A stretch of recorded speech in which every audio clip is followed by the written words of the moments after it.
Hello friends, welcome to the new episode of my channel. আমি Prince. তো এখন মূলত কথা হবে রঘু ডাকাতের পোস্টার নিয়ে। মেনলি রঘু ডাকাতের টিজার নিয়ে আমি প্রচণ্ড পরিমাণে এক্সাইটেড ছিলাম। আশা ছিল যে আজকে সিনেমা হলে দেখতে আসবো সিনেমাগুলো, সেখানে কোনো না কোনোটা টিজার দেখাবে। এখন অবধি আমি যে কটা শো এখন অবধি দেখলাম, এখনও পর্যন্ত টিজার দেখায়নি। অনেক জায়গাতে শুনছি দেখিয়েছে, তো দেখা যাক কালকে অবধি ওয়েট হয়তো আমাকে করতে হবে। এখনও একটা সিনেমা আমি অলরেডি দেখছি, ইন্টারভেলে বেরিয়ে ভিডিও করছি। আর একটা লাস্ট সিনেমা দেখা বাকি, দেখা যাক সেটা শো ক্ষেত্রে দেখায় কিনা। তবে যেটা এসছে ভাই, সেটা কোনো অংশে কম নয়।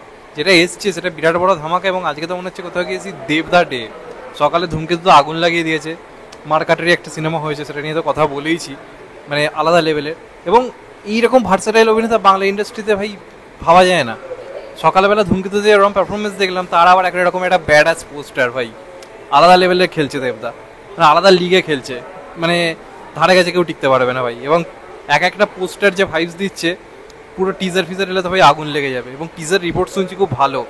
তো যাই হোক, এবার যদি পোস্টারটা নিয়ে কথা বলি, আমি তোমাদেরকে কালকে একটা আপডেট দিয়েছিলাম, টিজারের একটা ইনসাইটের আপডেট, যেখানে বলেছিলাম যে এবার হর্স রাইডিংটার ওপর গুরুত্বপূর্ণ একটা ভূমিকা তারা টিজারে রাখবে, টিজার লেভেলে রাখবে। তো কালকে যে টিজারটা আসবে, আই থিঙ্ক সেখানে একটা হর্স রাইডিংয়ের সিন থাকতে পারে। তবে আজকে পোস্টারে হর্স রাইডিংয়ের একটা সিন দিয়ে একটা পোস্টার এনেছে ভাই, কি লাগছে দেবদাকে! কি বডি বানিয়েছে, কি মাসেল ভাই, কি ফিগার করেছে! জাস্ট হাতের বাইসেপগুলো শুধুমাত্র দেখে নাও, সেখানেই তো ভাই পয়সা উসুল হয়ে যাবে। যা ফিগার করে এবং যা লাগছে, কোথাও গেছি বলিউডের আমি মনে হচ্ছে কোনো বাহুবলী টাহুবলী পোস্টার দেখছি। বাংলাতে এত বিগ মানে কোয়ালিটির পোস্টার ডিজাইন খুব একটা ভাবা যায় না, সেটা তো মানতে হবে ভাই, অস্বীকার করে কোনো লাভ নেই। এসবিএফ থেকে এনেছে, কালকে টিজার আসবে, সকালের দিক করে আশা করছি আসবে। কিন্তু পোস্টারটার ভাই লেভেলটাই আলাদা হয়েছে।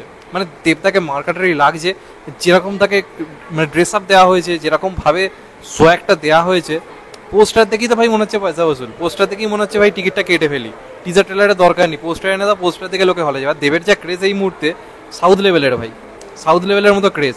ট্রেলার টিজার কিচ্ছু আনতে হবে না, পোস্টার দেখে লোকে হলে যাবে, এমন লেভেলের ম্যাডনেস। আজকে তো আমি দুটো সিনেমা অলরেডি ধূমকেতুর পরে দেখছি, পাবলিকের ভিড় শুধুমাত্র ধূমকেতুর জন্য, মার্কেটের লেভেলের ভিড়, সবাই শুধু দেব দেব দেব দেব করছে। অথচ একদিকে ঋত্বিক এনটিআর বড় বড় পোস্টার, একদিকে রজনীকান্তের পোস্টার, কিন্তু লোকে শুধুমাত্র ঢুকছে সেখানে যেখানে দেবের পোস্টার লাগানো। তা মানতে তো হবে ভাই, অস্বীকার করার কোনো জায়গাই নেই। এটা তুমি স্বীকার করো না করো, দেব এখন ভাই অন্য লেভেলে পৌঁছে গেছে। এবং এখানে রঘু ডাকাতের যে পোস্টার, হাইপ বাড়ি দেওয়ার পক্ষে যথেষ্ট। মানে অন্য লেভেলের পোস্টার রয়েছে, রিসেন্ট কয়েক বছর এই লেভেলের পোস্টার ভাবা যায় না, একদম প্রিমিয়াম লেভেলের পোস্টার রয়েছে। দেখি ভাই একটা ফিল আসছে এবং আলাদা লেভেলে কাজ করছে। এবং একটা টিজার আসার আগে হাইপ ক্রিয়েটের জন্য ঠিক যে ধরনের পোস্টার বা লুক দরকার, ঠিক সেই ধরনের এটা কোথাও গিয়ে কিন্তু পোস্টার হয়েছে। মানে এসবিএফ এর কাছ থেকে এরকম ধরনেরই পোস্টার আমরা আশা করি।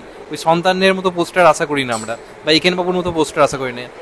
এসবিএফ মানে এই লেভেলের পোস্টার হবে, যেটা হিরোকে ভাই এরকমভাবে দেখবো।